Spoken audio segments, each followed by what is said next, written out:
Bonjour les amis et bonjour notre ami Ayoub. Ça va Ayoub? Bonjour, oui, ça va, alhamdoulilah. Aujourd'hui notre ami Ayoub va passer un entretien de test. Ayoub, vous pouvez vous présenter au public votre niveau, expérience et profil. D'accord, bon, je me présente, je m'appelle Ayoub, je suis un développeur full stack, j'ai deux euh, Spring Boot Angular. J'ai 2 ans d'expérience. 2 ans d'expérience. 2 ans d'expérience, oui. Vous êtes un full stack, front-end, Oui, back-end. oui, exactement, je suis un full stack. Ok, on va commencer par les basiques de Java. Et Ok, ça par la marche. suite, on va passer vers les frameworks Angular, Spring Boot. La première D'accord. question, c'est quoi la différence entre une classe Java et un objet Java?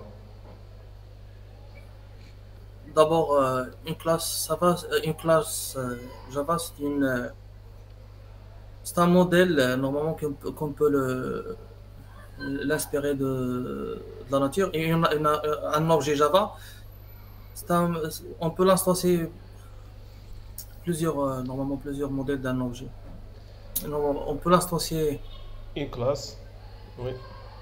Pour créer l'instancier des une objets. classe pour créer des objets. Oui. Oui, c'est ça. Très bien. Deuxième question, quels sont les concepts de programmation orientée objet? Exemple Java. Les concepts. Euh, On a plusieurs concepts. Normalement, pour les concepts de la programmation orientée objet, euh, normalement créer les interfaces et les classes, l'héritage, Oui, c'est et ça, non? on a l'héritage. Oui, c'est ça. L'héritage, on a les classes abstraites normalement, les L'abstraction, polymorphismes. c'est-à-dire l'abstraction, Normalement, polymorphisme, oui. polymorphisme, le polymorphisme, c'est Et l'héritage. le concept de cacher les attributs et d'afficher juste les getters et setters, c'est ça. Ce sont ils s'appellent normalement les modificateurs d'accès ou bien les visibilités. Le concept s'appelle quoi? Modificateurs d'accès, non? Non, non, de cacher les attributs, le rendre privé et d'avoir des getters et setters. Ce concept, il s'appelle comment? C'est l'encapsulation. C'est l'encapsulation. C'est Oui, l'encapsulation. oui, très bien. L'encapsulation. Troisième question. Qu'est-ce qu'un constructeur en Java? Un constructeur en Java, c'est une méthode qui prend le même nom que la classe Oui, et il fait pour l'initialisation des attributs d'une classe. très très bien. On a plusieurs types de constructeurs, lesquels? Normalement, on a 2 types de constructeurs, les constructeurs déclarés par défaut qui ne sont pas paramétrés et les Ouais, constructeurs paramétrés. très bien, bravo. Pour comparer les objets ou bien les variables, on a deux choses, soit double égal ou bien equals. C'est quoi la différence entre les deux? Normalement, on fait double égal pour faire la comparaison de la valeur d'un objet. Et la Euh, méthode Continue, ou bien continue. ou bien comparer la valeur de 2 attributs. Les attributs, oui, Et la méthode equals, je pense, pour comparer le contenu des objets. des objets, très très bien. Equals, c'est une méthode. Double égal, c'est un opérateur. C'est un opérateur, d'accord. Oui, c'est bon. Double égal, on peut comparer les primitives ou bien les références des objets. Mais equals, comme vous avez dit, equals pour comparer le contenu des objets. Oui, c'est bon. Ouais. On a deux méthodes pour renvoyer la taille des choses, comme on a size et length. C'est quoi la différence entre les deux? Normalement, size Element, non, il fait le même rôle, sauf que size, on le déclare dans les collections. Dans les, On travaille avec dans les dans les collections, collections. oui, et Et, length, et l'un dans les tableaux normalement, ou dans une pour renvoyer le size d'un chaîne de caractère. Chaîne de Quand caractère. les Bravo. utilise Oui. les Oui, parenthèses. oui. Mais dans le cas de tableau, on met l'int sans parenthèse. On écrit le nom de tableau, point length, sans parenthèse. Voilà. C'est une propriété. Oui, Mais size avec les parenthèses. Et la longueur des chaînes de caractères, on met length avec les parenthèses. oui. Euh, Donnez-moi la différence entre une méthode statique et une méthode non statique. La différence pour une méthode statique. Normalement, une méthode statique, une méthode statique, il contient, il appartient à une Oui, classe, à normalement, une classe, oui, qui est très bien. une classe. Ou une méthode non statique, normalement. Non statique, il appartient à des objets. Chaque objet a sa version de la méthode. Mais une méthode statique, c'est partagé pour tous les objets. C'est-à-dire il appartient à une classe, comme vous avez dit. Une classe. Oui, À l'intérieur d'une méthode statique, on peut utiliser juste les attributs statiques. Par oui, contre, oui, à c'est vrai. l'intérieur d'une méthode non statique, on peut utiliser n'importe quel type des attributs, que ce soit statique ou bien non statique. Très bien. D'accord. Il y a plusieurs manières de parcourir une liste en Java. Lesquelles? Pour parcourir des listes, on utilise quoi? C'est-à-dire afficher une liste ou bien parcourir les éléments d'une liste. On fait quoi? Donc, on fait un for each, For each, non? oui, on a for each. On a des Ah, j'ai strings. connu, j'ai aucune idée. For each. On utilise beaucoup for. On utilise les itérateurs.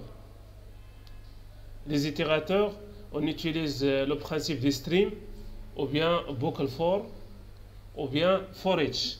C'est une nouvelle version de for. For each. Parlez-moi de mots-clés final, ou bien mots-clés final en Java. Normalement, on utilise ce principe final. Lorsqu'on utilise une classe de type final, on ne peut pas l'hériter. Oui, c'est ça. Et une méthode de type final, on ne peut pas la modifier, je pense. La La redéfinir. redéfinir. La Oui, redéfinir. La redéfinir. oui. Et pour une variable, Une variable de type final, normalement, on ne peut pas changer sa valeur. la valeur. La La valeur, valeur. oui. C'est l'équivalent des constants en JavaScript. Const. JavaScript. Maintenant, on passe au JavaScript. Oui.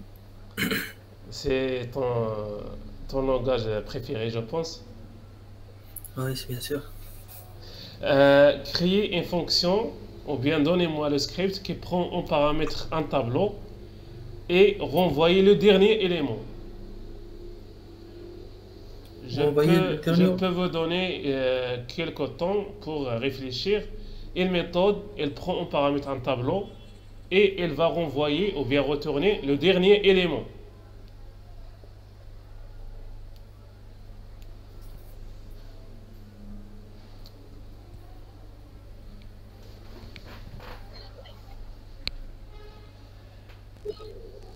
C'est quoi l'index de dernier élément dans un tableau?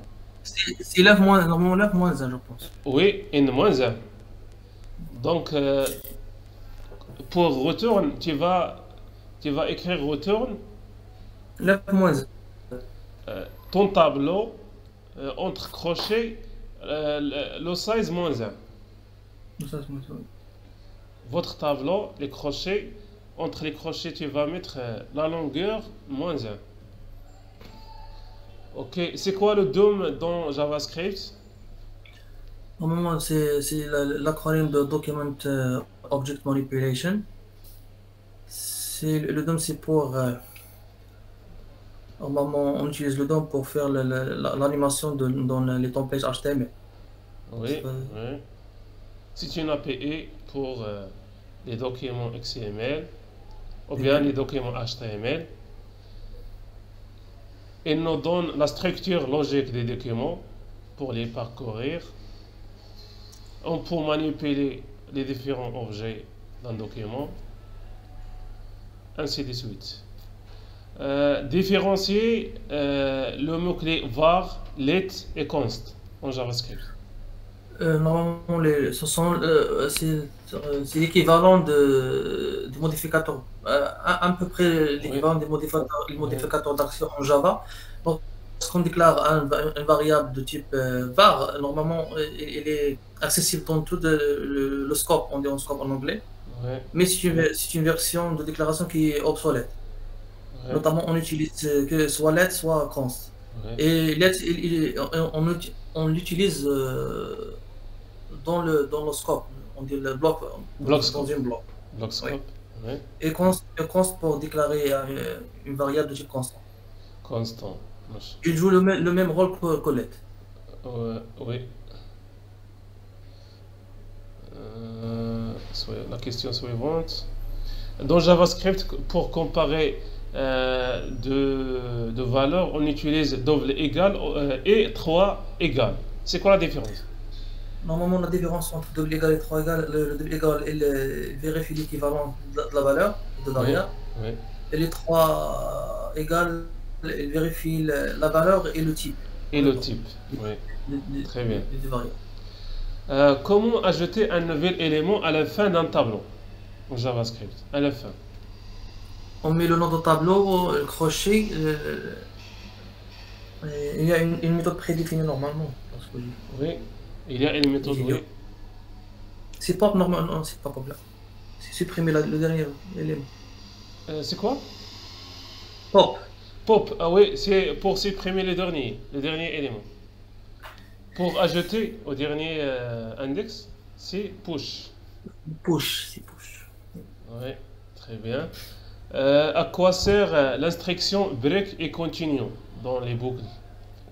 Normalement, les deux break, quand on exécute une fonction là, ou bien une méthode, lorsqu'on a un bug là, ou là, une erreur, le break, il va sortir carrément de notre programme. Mais De- par contre, continue, il va sauter à l'instruction suivante. Oui, dans les boucles, break, elle quitte la boucle définitivement. Oui, continue, il va continuer vers l'instruction suivante de la boucle. Oui, très bien. On a parmi les méthodes de tableau en JavaScript, on a filter. Elle fait quoi, filter?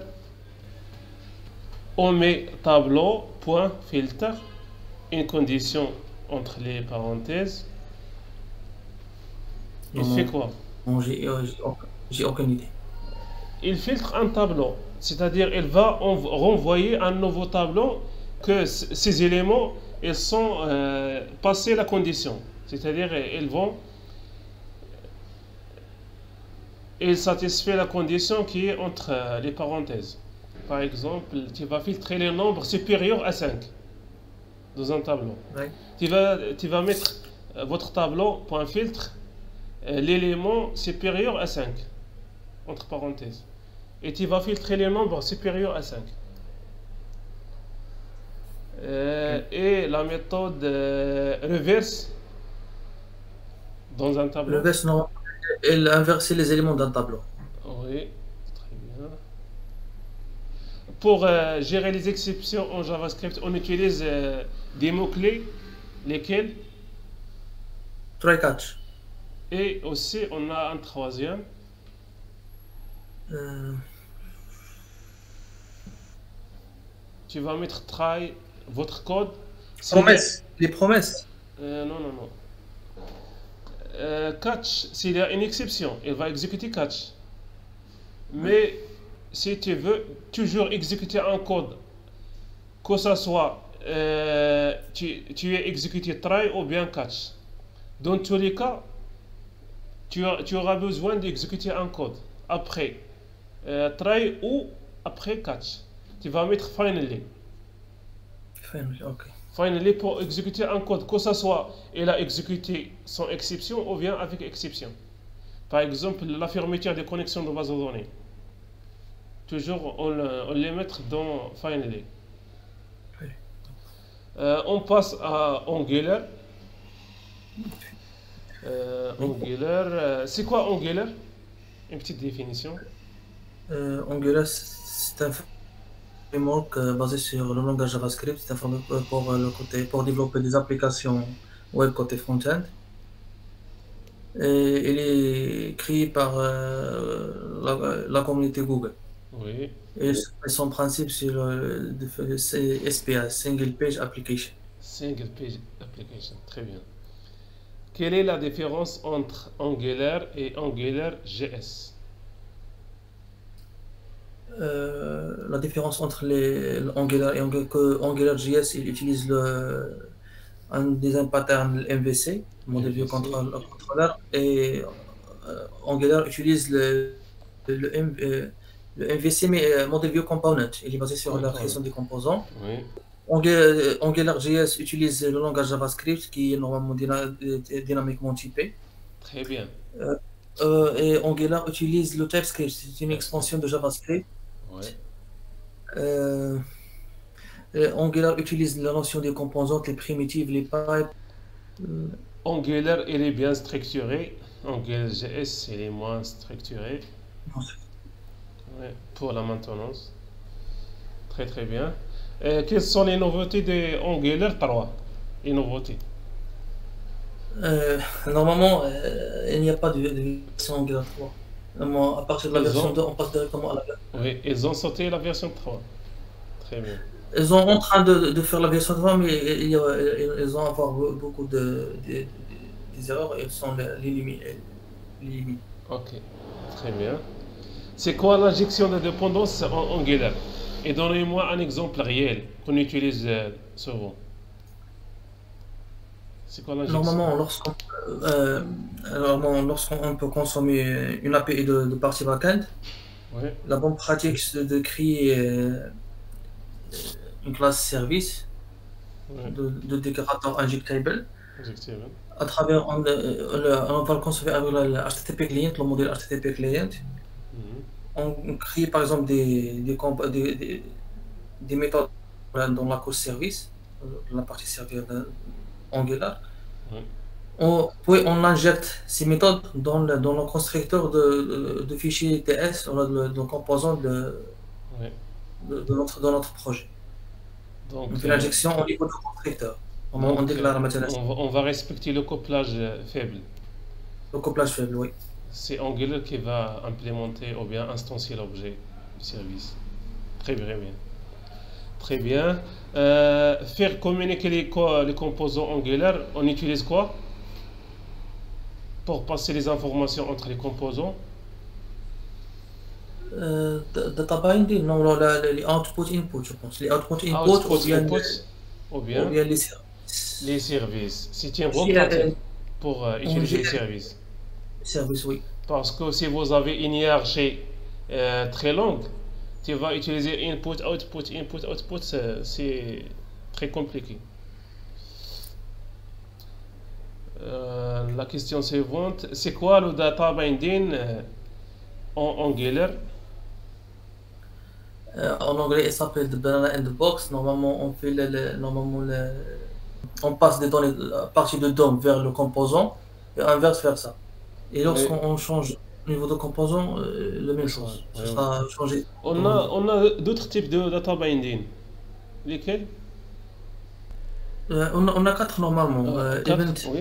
Event binding, property binding, string binding et two-way binding, je pense. Oui, two-way data binding, très bien. D'accord. Parlez-moi des pipes au niveau Angular. Euh, Normalement, on utilise les pipes normalement pour les personnaliser. Soit on utilise des pipes qui sont prédéfinis, soit Oui. on utilise des pipes personnalisés pour spécialiser le format de données, selon notre Formater, besoin. oui, formater les données, hein. Si on veut On créer utilise, notre on pipe, utilise, on utilise la notation arrobas pipe, arrobas le pipe, déclarateur. oui, Arrobas pipe. et Avec redéfinir transport. transform. Très bien. Oui. Notre classe, elle va hériter de, ou bien implémenter l'interface pipe. et redéfinir la méthode transform. Oui. Et dedans, on va mettre la logique, des tests ou bien notre logique pour formater l'input et on va retourner l'output.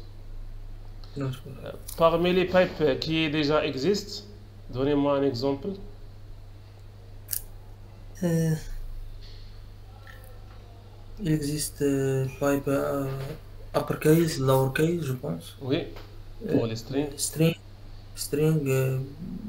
boolean, je pense. Et date. Dates pour les dates. Hein. That's it. JSON pour les objets. Dans les objets. Ok, très bien. Quels sont les intercepteurs en Angular? Les intercepteurs, normalement, pour euh,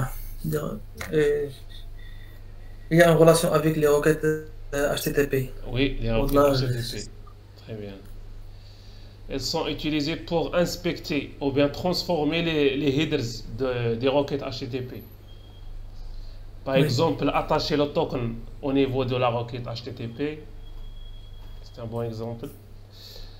Parlez-moi de guard en Angular. Normalement, le système de garde, c'est pour protéger les routines dans le module de routing, dans notre application. Oui, contrôler l'accès. Par exemple, on a des types de garde. Citez-moi quelques-uns. Pour Je les créer oublie. un garde, on va hériter ou bien implémenter des interfaces. Lesquelles? Can, Aucune idée. can activate, can load. On a l'interface can activate ou bien can load. Can activate est utilisé pour empêcher un utilisateur non autorisé d'accéder à une route. Can load est utilisé dans la notion de lazy loading, c'est-à-dire empêcher de charger un modèle dans l'application si on utilise lazy loading. Parce que par défaut, Angular, il va charger tous les modules dans l'application d'un seul coup. Mais si on utilise lazy loading, on va utiliser sauvegarde, can load, au niveau de routine. Maintenant, on passe au Spring Boot. Oui. Donnez-moi la différence entre Spring Framework et Spring Boot. Normalement, Spring, c'est un framework open source utilisé pour créer des applications Java. Et Spring Boot, c'est un module, c'est une couche supérieure de Spring Oui, qui utilisait le principe de RAD, yani Rapid Application Development. oui, très bien. Donc Spring Boot, il vient pour faciliter la vie de développeur. Oui, oui. Tu peux donner quelques annotations de Spring Boot? Quelques annotations de Spring Boot, c'est normalement arrobas REST control, Oui, arrobas param, normalement arrobas param, oui, arrobas path value et arrobas request response body, arrobas response body, responsibility. Oui, request body. responsibility. Très bien. Spring Data se compose d'une série d'interfaces, et plusieurs interfaces. Lesquelles? Spring Data. On a des interfaces très définies. J'ai aucune idée. Normalement, si à la coche DIAO, quand vous avez créé une interface, on extend une interface. C'est quoi cette interface dans la coche DIAO? C'est GPL GPR Repository, oui. Mais GPR GPR Repository, il hérite une autre interface. C'est quoi l'interface qui est à la couche supérieure? On a Pagine and Sorting Repository. Il contient les méthodes de la pagination ou bien de tri. Cette interface pagine and sorting repository il hérite lui-même à interface CRUD repository qui contient les opérations de CRUD create, read, update, delete. Cette interface elle hérite de l'interface repository qui est la couche supérieure des interfaces de data, Spring Data. Oui. Ce GPA repository il contient des méthodes, mais où se trouve l'implémentation de ces méthodes? Dans normalement, j'ai une spécification qui utilise Hibernate, normalement. Hibernate, oui, Hibernate, il va donner l'implémentation de ces méthodes. Très bien. Concernant les annotations de Spring, tu as des Spring Boot Application. Oui, Spring Boot Application. Tu peux me donner l'explication ou bien le principe de cette annotation? On utilise Spring Boot Application normalement au démarrage de notre projet. Oui. Et normalement, il contient trois autres annotations. Oui. Arrobas configuration ou arrobas component scan. Component scan, oui. Arrobas enable configuration. Auto-configuration.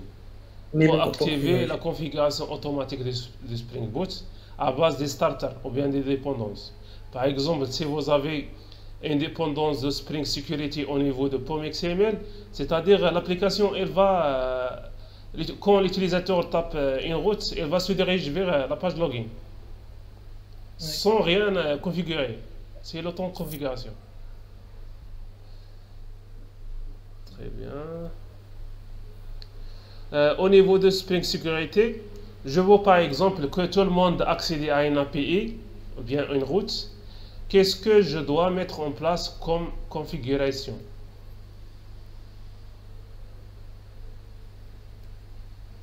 Au niveau de Spring Security, si vous avez une route publique, tu vas mettre quoi? Non, on utilise le mot-clé permit all. Tu te souviens? Oui, permit all. Ok.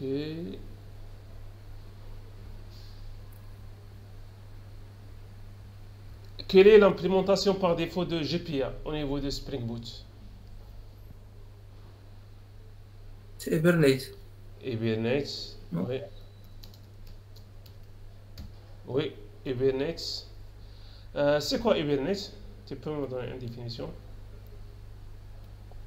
Hibernate, c'est un framework, c'est une implémentation de la spécification GPA qui fait le mapping objet relationnel entre pour le mapping des entités des tables dans une classe dans une base de données avec les classes Java dans l'application. Oui. Le mapping entre les tables et les classes. Bien sûr, il a des avantages. Tu peux me citer quelques-uns? Il est indépendant de la base de données. Oui, indépendant de la base de données. Il utilise le langage SQL à la place de SQL. Oui, très bien.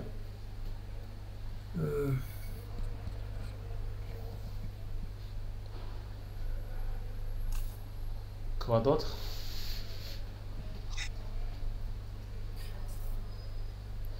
Il utilise une cache pour des raisons de performance. On écrit moins de code parce qu'il a déjà des méthodes prédéfinies. Oui. Très bien. Tu peux me citer quelques annotations GPA? Arrobas entity. Oui. Arrobas ID. ID. Arrobas generated value. Generated value. Oui.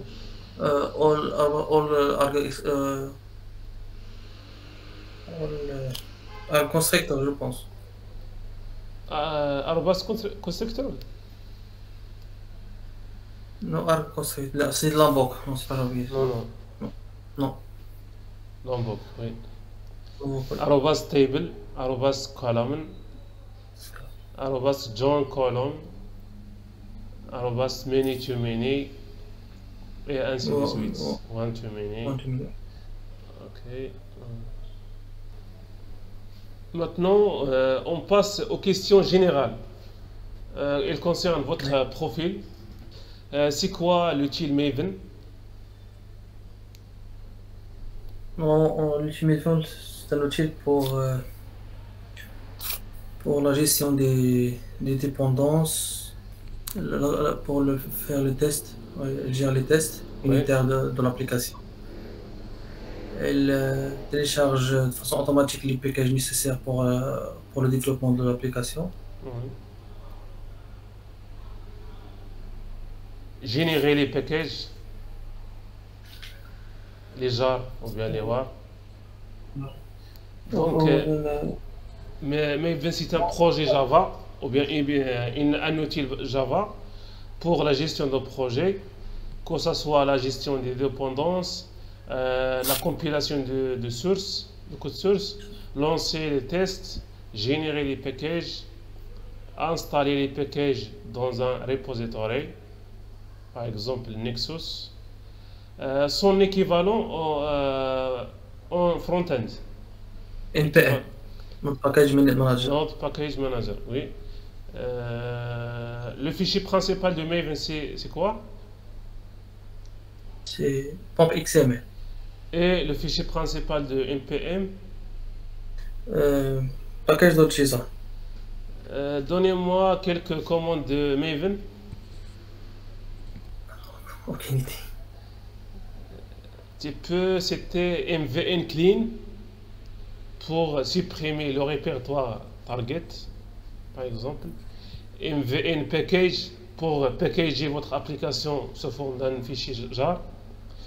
Tu peux citer les commandes npm, quelques-uns. Non, NPL install pour installer les dépendances nécessaires pour générer l'application. Oui. La npm build. Oui. Pour installer Bootstrap ou bien Angular, CLI, non, npm install par exemple Arbas. npm install de Bootstrap. C'est bon, c'est bon. C'est quoi l'outil Git, à votre avis? Un outil pour le versionner normalement. Versionning de code en local, très bien. Et GitHub?